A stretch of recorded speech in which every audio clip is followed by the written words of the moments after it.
Welcome to FOBtv, the future of business. I'm your host, Kevin Benedict, partner and futurist here at TCS, and I'm really excited that each of you has joined us today. Today, we have a very special guest. His name is Steve Bennett, and he's with Demex Group. Steven, thanks for joining us. Thanks for the invitation.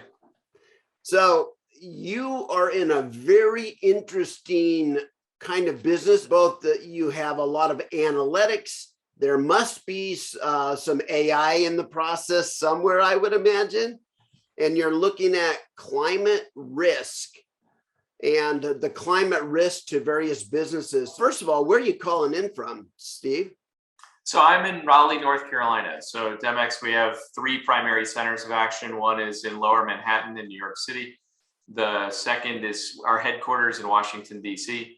And the third is here in Raleigh. So how has climate-related risk changed over the past decade? So I've been a meteorologist since 1995. I became educated on climate, I would say 2005, 2008. As a meteorologist, when I was, coming up through my education and my first several jobs, climate change was not a well-accepted conversation in the late 90s, and really took until 05, 08 before I started learning the inner workings of climate science and sort of came to understand what an issue this was going to be for the business community in the decade ahead. I made a shift in my career and I went out to Scripps Institution of Oceanography at UC San Diego as a business guy. So as a meteorologist with a business background, number one, learn the science. Number two, try to help understand how it could be applied. And I think your original question was around sort of how climate risk has changed over the last 10 years or so. And I think the way to think about this is nobody experiences climate. We all experience the weather. The climate is basically how the weather distributes itself over the course of a year. By understanding the climate, you can then determine how you want to react to the weather. So if you know you've got 6 months a year that are very cold, then you're probably going to buy a number of sweaters and jackets, and you're going to have a good variety of those things hanging in your closet so that when it's cold outside, you're ready for it, essentially. Now, what we've observed, and this is not just the last 10 years, but what we are observing globally is that our overall climate is changing. So the distribution of weather events in any given location is changing, and it's changing differently in different locations. It's not a one size fits all. The distribution of weather events in Miami is changing in a different way than it is in New York City, in a different way than it is in Boise, Idaho, in a different way than it is in San Francisco. So it's not like you can expect that because it's warmer in one place, it's warmer in every place. That's exactly right. And even though the average is warming, so when you take all the places on the globe and you add them up and you average them out and you take a time series of that over the last 10 years, the globe is warming. That does not necessarily mean that the location where you are, where any one of the individuals watching this is also warming over that period. In fact, there are places that are cooling. It makes a big difference whether the other thing that we see a lot with the climate statistics, especially around climate change, is we see a lot of averages. So we see global averages and we see annual averages. So the science is very, very concrete that the Earth, on average, is warming annually on average over time. But it's very hard as an individual or as a business owner to convert that into how does that affect your business? Because if you're a seasonally sensitive business, if you do a lot more business in the summer than you do in the winter, and if warm summers are good for your business, what you really want to know is only at your location or your group of locations, how are things changing? Are the summers getting warmer? Because that might actually be good for you if that's the case. From a business perspective. Exactly, right. And I think that's most of my career, that's kind of where I've spent a lot of my time thinking, is applying what we know, what the science tells us about the climate change and weather, applying that to business decision making in some way. So are there ways that you can protect your, change your cost basis to bring your costs down, bring your revenue up? That's a very different line of discussion than the global crisis that we're in climate change. And I don't mean to underplay the fact that we are in a rapidly changing environment. We as a human race are going to have to adapt to the way the weather is changing around us, and that is causing that will not be an easy thing to do, and there'll be more than a few catastrophes around that as we go through it. But my focus has really been around businesses and trying to help businesses optimize around the weather, which is changing because the climate is changing. And you specifically mentioned extremes. Extreme weather is something that has gone through a dramatic change. So if we look at the number of weather events that caused more than $1 billion of economic loss in the United States, this is just in the US, and these numbers are inflation adjusted. So this is catching the change there. If you look back to the 1980s, there were 29 events. In 2020 and 2021, 2 years alone, and we're not finished with 2021, there have already been 40 events in just 2 years. And in the decade of the 2010s, there were 123. So weather extremes in the United States are increasing over time. The data shows that out. So just like with a pandemic, companies need to learn how to adjust what they're doing to the reality that's around them. It sounds like, and I mean, our businesses and our economy is critical to every one of us. It's what puts food on the plate and a roof over our heads. So all this is critical. So thank you guys at Demex Group for really focusing on helping business continue with their kind of business continuity, even though there are all these extreme areas out there. So what businesses are you seeing out there that are particularly hard impacted by extreme weather events? If you think about sort of the definition of extreme weather events, at the time we were recording this, we've recently experienced one in the Midwest with the massive tornado outbreak that's, entirely unheard of in the month of December. Businesses from small to large. So, I mean, there have been stories about an individual flower shop in a small town whose building was completely destroyed in this process. So that's a very small business, right? There's one owner who just so happens to be a meteorologist, interestingly enough. The news has also ranged all the way up to the Amazon warehouse and distribution center in Illinois that was over 1 million square feet. That facility will also be closed now due to the damage. And obviously that was a casualty event as well. So now when we talk about sort of in this situation, the flower shop and the Amazon distribution center, when we think about the way they are accessing sort of the financial community to build resilience against these events, this is a pretty well-established space. So both of those companies, both of those businesses have insurance that is likely to pay them to restore the facility to some degree, or in some cases, if they were renting the space, then the property owner had insurance that will restore the space. The business will have insurance that will replace the equipment.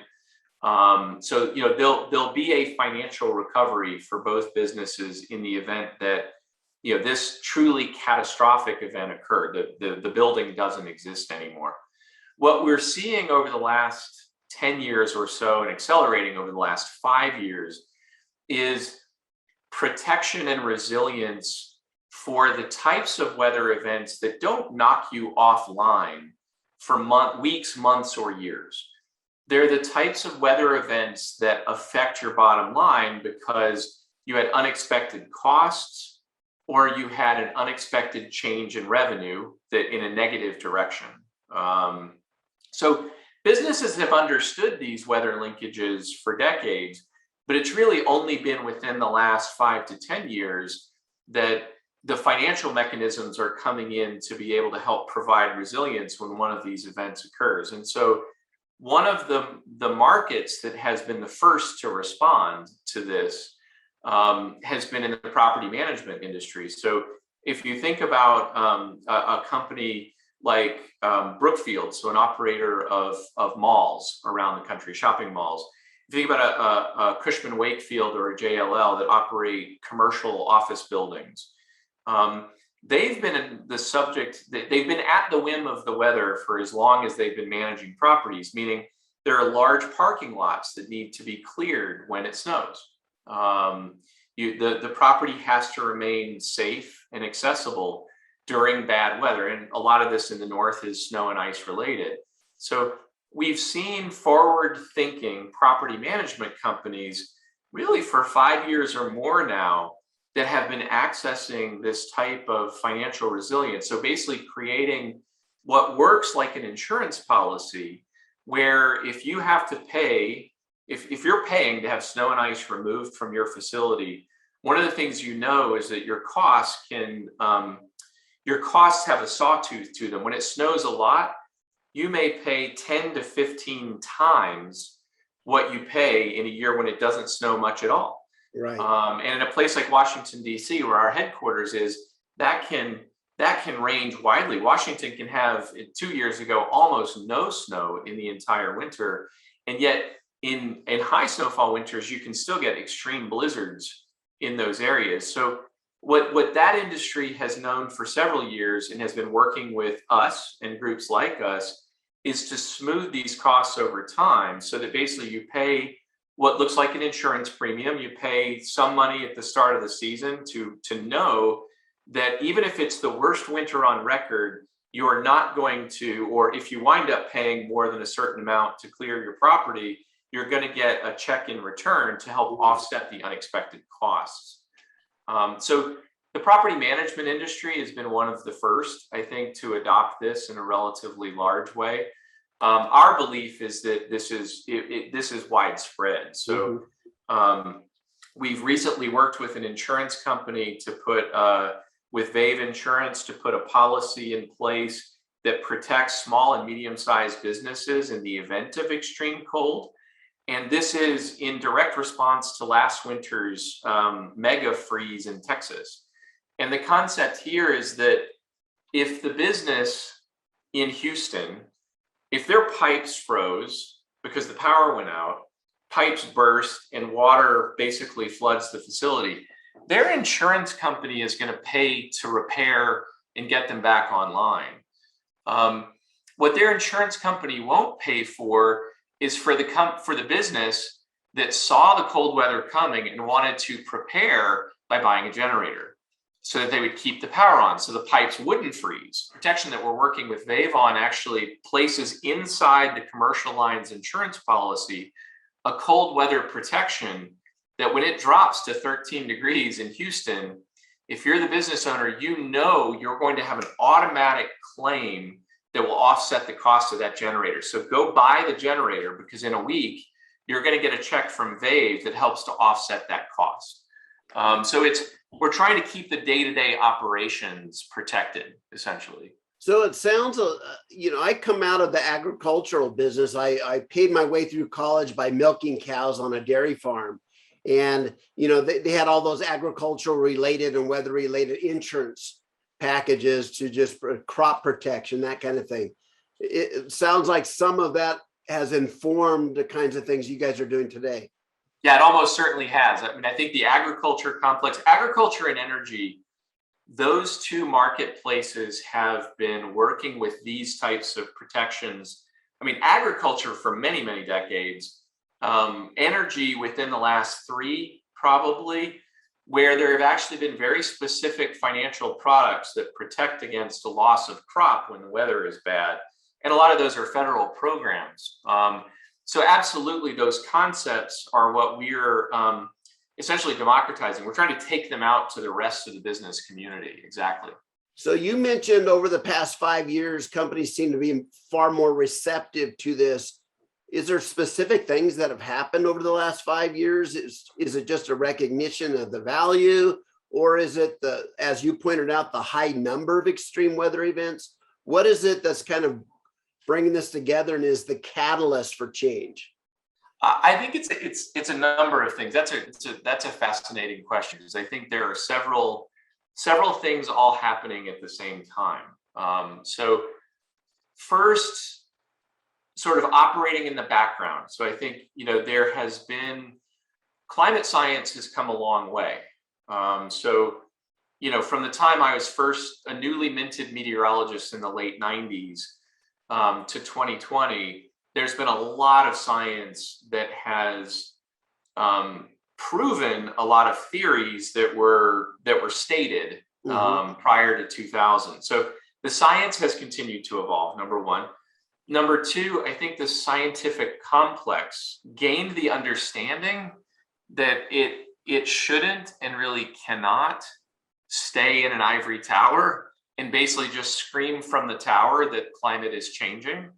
I think the scientific community has made real change, and this was more than a decade ago, but it was, in this period where the academic community, the experts in this field, are directly accessing society. And they're focused on things like communication in a way that they were not 30 years ago. They're focused they're focused in trying to help people understand what's happening. So that's been going on in the background. That continues to sort of inform and propagate out through society. I think what's happening is that in general, society is recognizing that something's going on because the scientific complex is educating. It's doing what it's there to do. So I think that's the background state that's been a pretty constant evolution over the last few decades. Over the last decade specifically, I think what we've seen is that businesses are recognizing extreme events, and the distribution of those events is changing.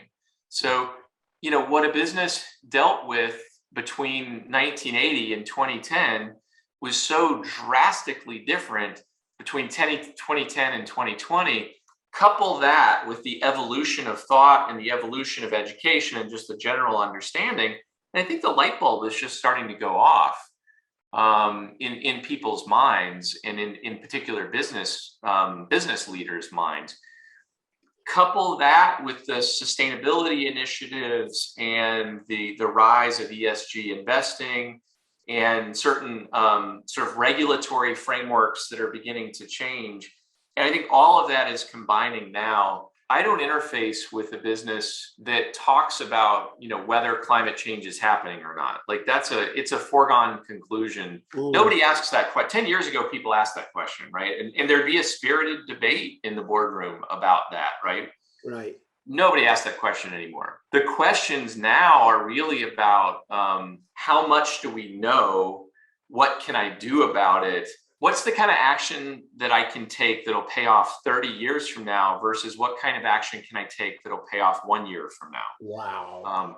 And I think those conversations those are two very different things. They're two very different conversations. I think the thought process is emerging around those. They get conflated a lot. So the term ESG, climate change, they're very big terms. Sustainability, huge terms. In any business, you want to identify what time horizon you're trying to optimize to, then bring the data to bear that helps within that time horizon, helps you make the decision that you're trying to make.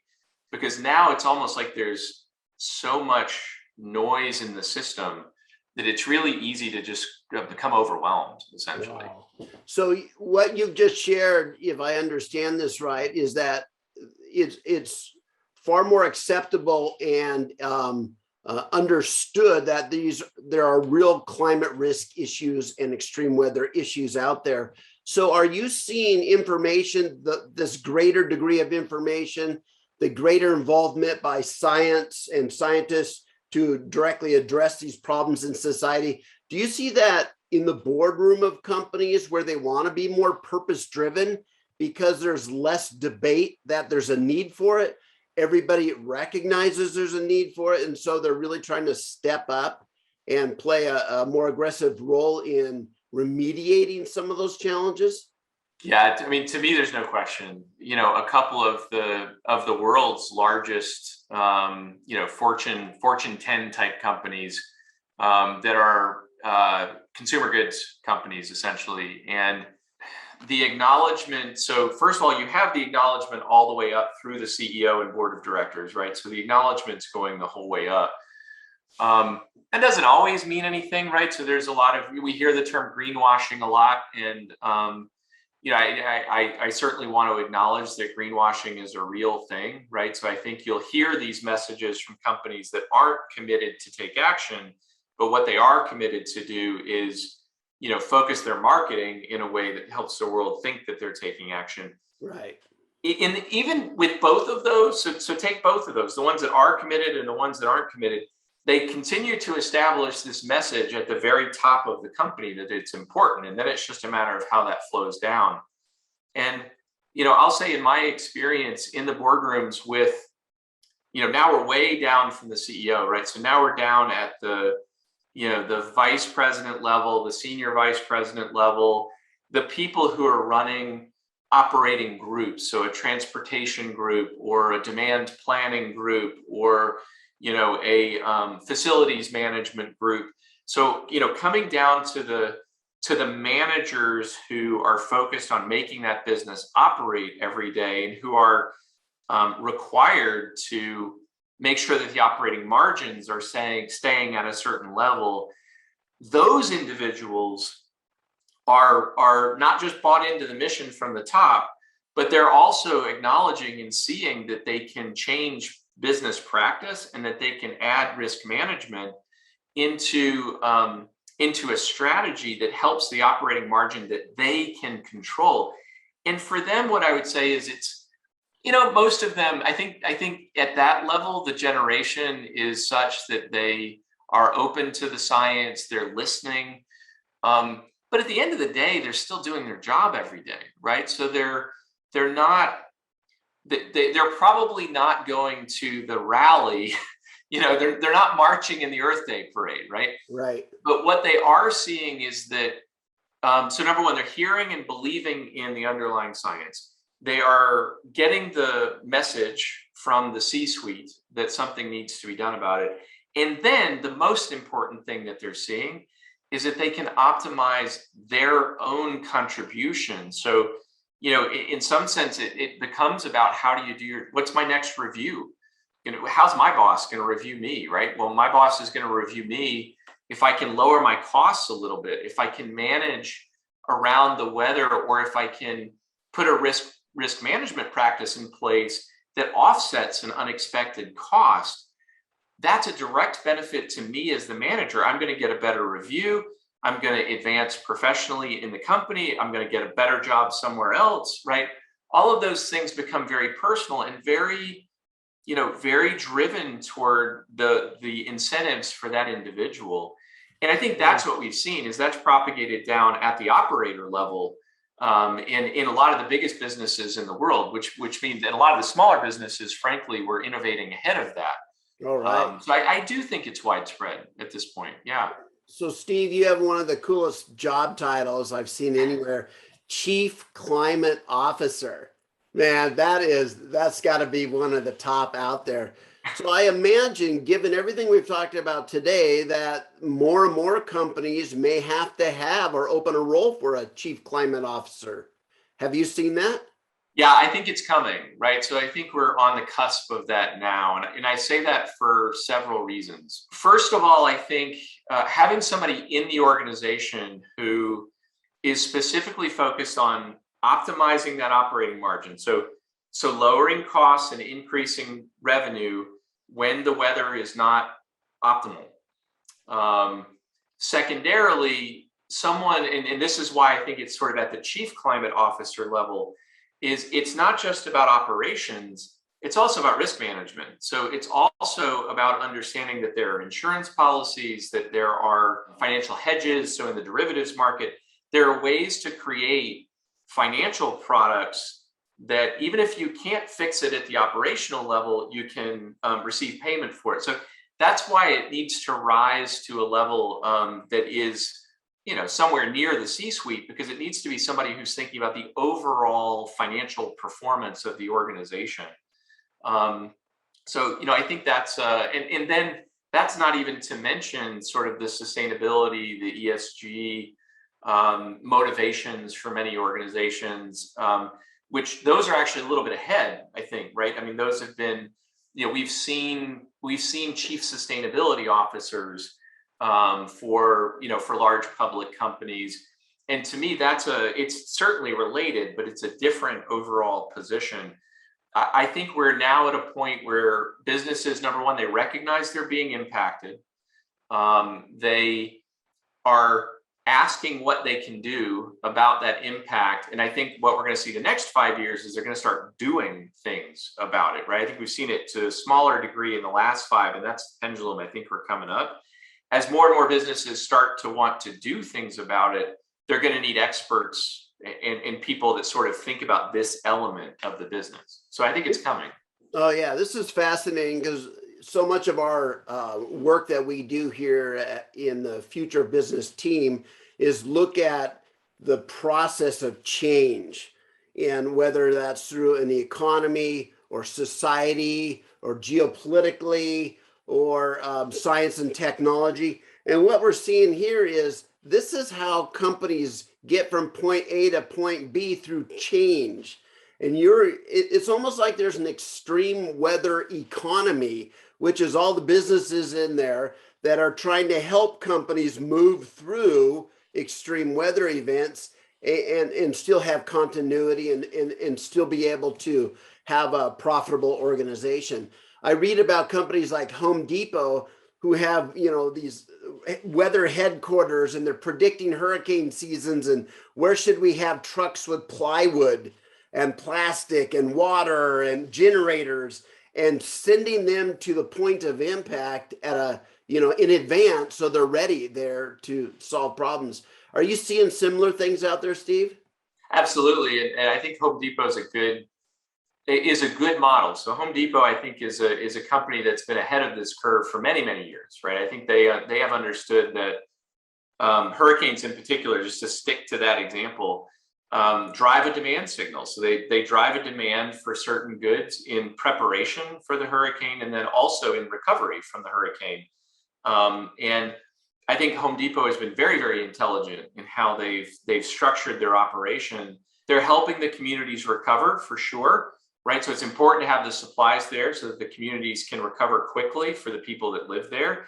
And then from the company's perspective, it's a revenue opportunity, right? So I mean, they're getting the goods where they are in most demand. The interesting evolution of this, and I love the Home Depot example because it's a great way to show how the risk framework is evolved recently and continues to evolve.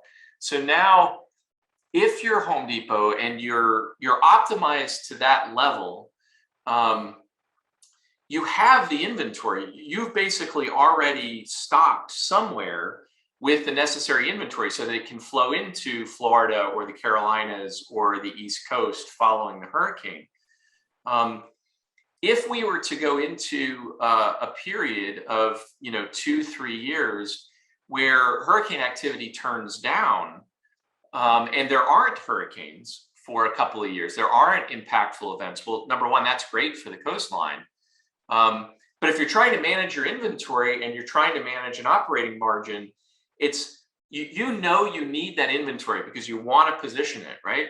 So why not pick up a financial hedge or insurance against the year where you can't sell it because the hurricanes don't come, right? That's where I think things are evolving at the cutting edge, at the leading edge, right? And I think there's plenty of other companies that are following up the Home Depot model, starting to understand how weather affects their operations and trying to pre-position their inventory and that sort of stuff. There's plenty of that happening out there too. In our world, we think about it in terms of sort of 3 stages. So the first one is modeling. You want to understand what sorts of weather you're exposed to, how that affects your business, what are the dollars and cents around that. The second step is an assessment. So it's basically taking across your whole revenue model, your entire portfolio of locations, assessing at each location, how are those important variables changing over time? So you're assessing, are hurricanes becoming more frequent? Are they becoming less frequent? Are they becoming more frequent in Florida and less frequent in Cape Cod? That sort of an assessment becomes part two. And then the third part is managing your exposure. And that's twofold. It's basically about preparing for the opportunities and getting the inventory where it needs to be. And then it's also about protecting your risk. So once you've made that decision, if the weather doesn't give what you want it to give, are you set up to offset the unexpected costs or the loss of revenue? In that case, it would be a loss of revenue, it'd just be unearned revenue. Ah, that's so fascinating. Talk to us about the technology that you guys must be using underneath to make this possible. Yeah, so I'm gonna start with us, and then I'm gonna back down the whole complex, because it's we're very fortunate in that our technology is built on top of the science that's been done over the last 10 or 20 years, and the tremendous investment that we as taxpayers have made in developing the science. So I'll start from our end and then I'll work backwards, because it's all connected. Everything works together here. And without the investment in science, we wouldn't be able to do what we're doing now. Same is true for technology and architecture improvement. So when this concept was first broached, probably around 2005 or 2010, it's probably closer to 2005, there was a company called Weatherbill, and their initial thesis was very much what we're working on today, of protecting small and medium-sized businesses and large businesses from these extreme weather events. When at that time in 2005, when you wanted to do this, you actually had to build a computing infrastructure that rivaled what the government had, that basically rivaled the investment that NOAA and the National Weather Service had invested, because you had to crunch. We calculate over 100 million financial products on any given day. So, and by financial product, that's a location, say Coit Tower in San Francisco, right? Just give me a location, and then we will talk about what weather sensitivity is there for that location. So are we talking about, if it's Coit Tower, maybe less people are going up to the top of the tower when it's a really windy day. Rainfall, temperature, snowfall, high temperature, low temperature, high rainfall, low rainfall, high snowfall, low snowfall, for every location on the globe. That was impossible to do without building your own massive data center 10 or 15 years ago, right? Now, thanks to Azure and AWS and the rise of sort of the ability to spin up, massive computes when you need them, it becomes a problem that's solvable. Our process computes the full distribution of possibilities at each one of these events, because at our core, we are about providing the right price for the risk. So what that really just translates to is, for a certain amount of protection. So if you want to get paid, if you want to get paid $10,000 when it's really windy because you're selling tickets. I don't think they sell tickets to Quake Tower, but if you're selling tickets for people to climb the stairs, right? On a windy week, you lose about $10,000. You know that you want $10,000 of protection. We'll take that. We'll work with that location. And what we're ultimately doing is saying, for that $10,000 of protection, you're going to pay about $100 of premium. And that price becomes a price that both the insurance company and that once the business owner wants to buy it, we know that the insurance company is going to be there at that level. At our core, that's what we're doing. We're about determining those prices. Now, in order to do that, we have to have all the weather information. We have to have a long history of that weather information. So we actually have to look backwards to see, through history, how often has it been windy at this location, or hot or cold at this location, or snowy at this location. That's where we begin to sort of back into the scientific community. So as we cross the threshold into the weather data, that's where we start to rely on partners that are If they're in the private sector, they're very close to the scientific sector, or we rely on the scientific sector itself to provide the data sets that help us with our part, which is basically computing the pricing. And that's where there have been massive achievements also in the last 5 or 10 years. So you're mentioning sort of AI and machine learning. That's been a focus for the climate community for many years now. And as we start talking about looking at climate simulations for the next, 5 years, 10 years, 15 years, and really would love to see 1 year out, but that's a very difficult problem. So if we take a look, we talked about what's happened since 2010, but if we look 5 years into the future, Steve, how do you think what you're doing is going to change? And, just how the market's going to change for this kind of risk? It's going to become ubiquitous. So you run a restaurant in Washington, D.C., you've got half of your space is outside, right? So half your space is indoors, half your space is outdoors. In 5 years, your insurance policy is going to include protection for, number one, cold winters, because people don't sit outside when it's cold. Number two, rainy summers, because people don't sit outside when it rains. It's just going to be baked into your policy so that when you have a bad weather year, your insurance company is going to cut you a check that offsets the losses you had because half of your seats were unoccupied. It won't be something that you have to think about as a business owner. You may have to think about how much of that coverage you want. Do you want to get paid? Is it $10,000 in a year? Is it $100,000 in a year? But you won't have to actually go and figure out the relationship with the weather, the number of people coming to sit down outside. There's just basically going to be part of your policy is going to include it straight out of the gate. Interesting.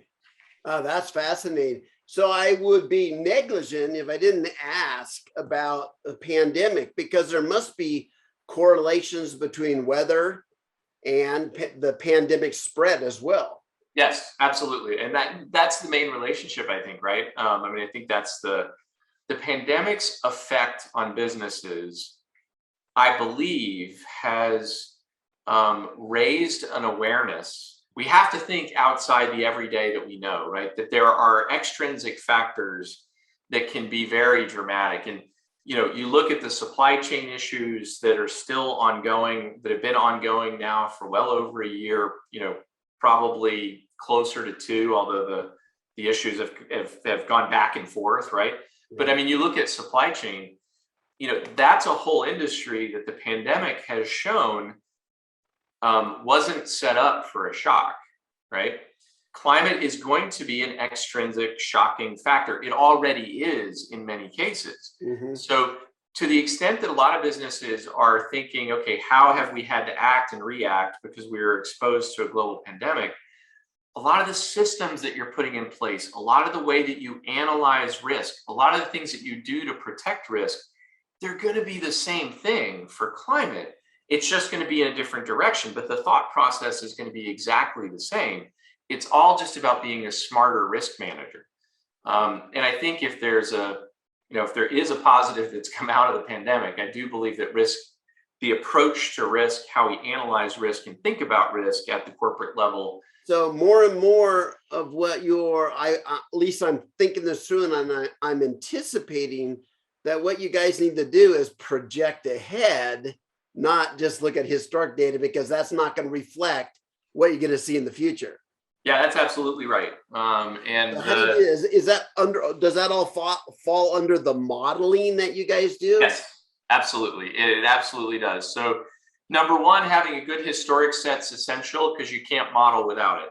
But you're right, the environment is changing. So there are entire sets of intellectual property that are being developed today that are doing exactly what you're saying. That they're trying to provide these distributions that are conditioned by the changed environment. So where we're really focused is in short-term resilience. A lot of the technology that is really hitting its stride now for projecting climate impacts, they're focused on multiple years and they're focused on decades ahead. So the mission for that is really infrastructure oriented. So if you're building a bridge or if you're building a seawall, that might be a 30-year or a 50-year or a 100-year investment. You want it to stand that test of time. Mm-hmm.